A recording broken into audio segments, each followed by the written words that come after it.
regards to our prayers seeming demanding, that only means that you have to look a little bit further into the translation of the prayers and understand what the word Baruch is.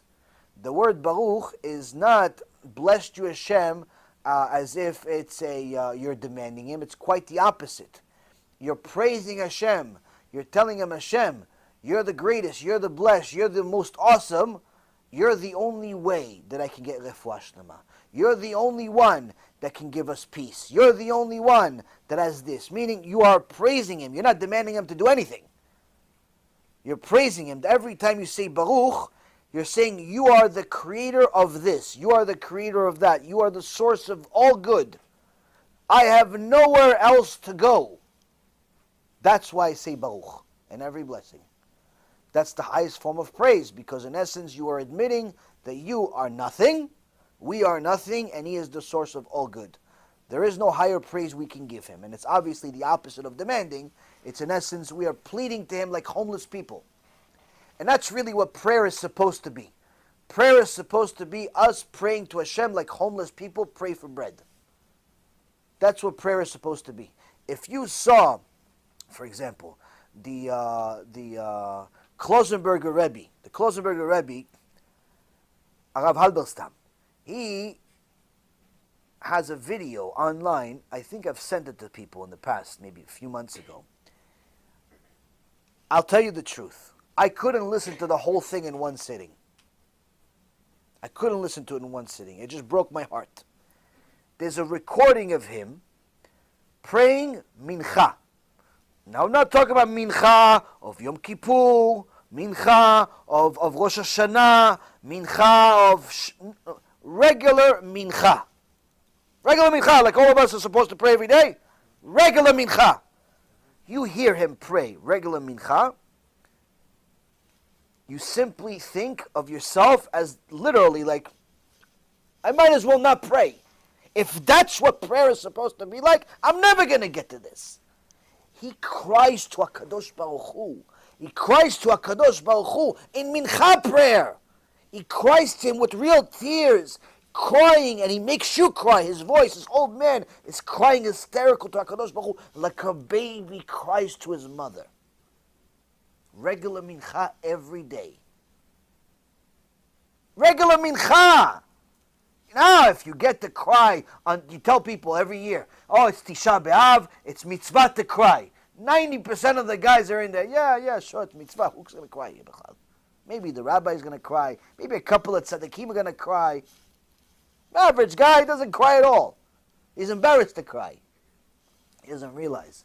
When you pray mincha, you pray shachrit, you pray arvit, and you understand what prayer is supposed to be, that you're homeless, you're a little baby with no food,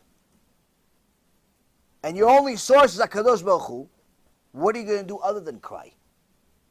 That's how the Gdolim would literally pray on a regular basis.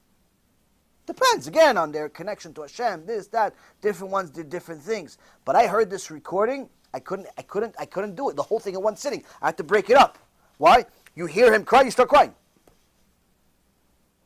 And then you hear it's just regular prayer mincha, you start crying about yourself. How much of a loser you are. It's like, I can't pray like this on Yom Kippur.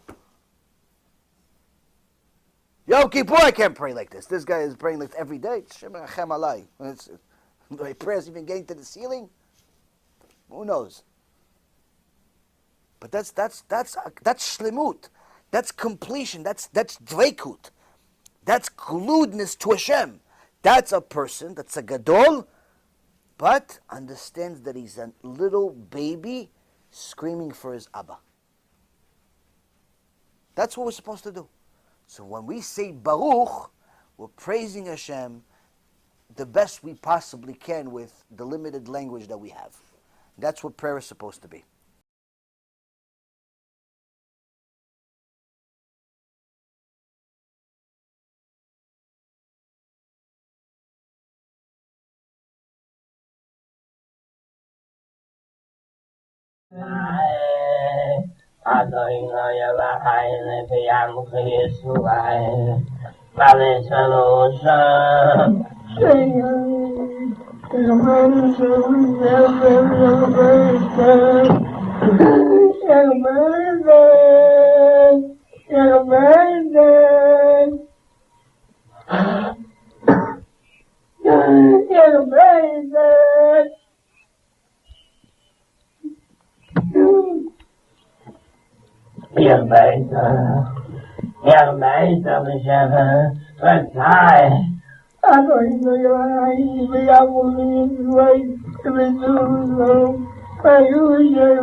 It's so good.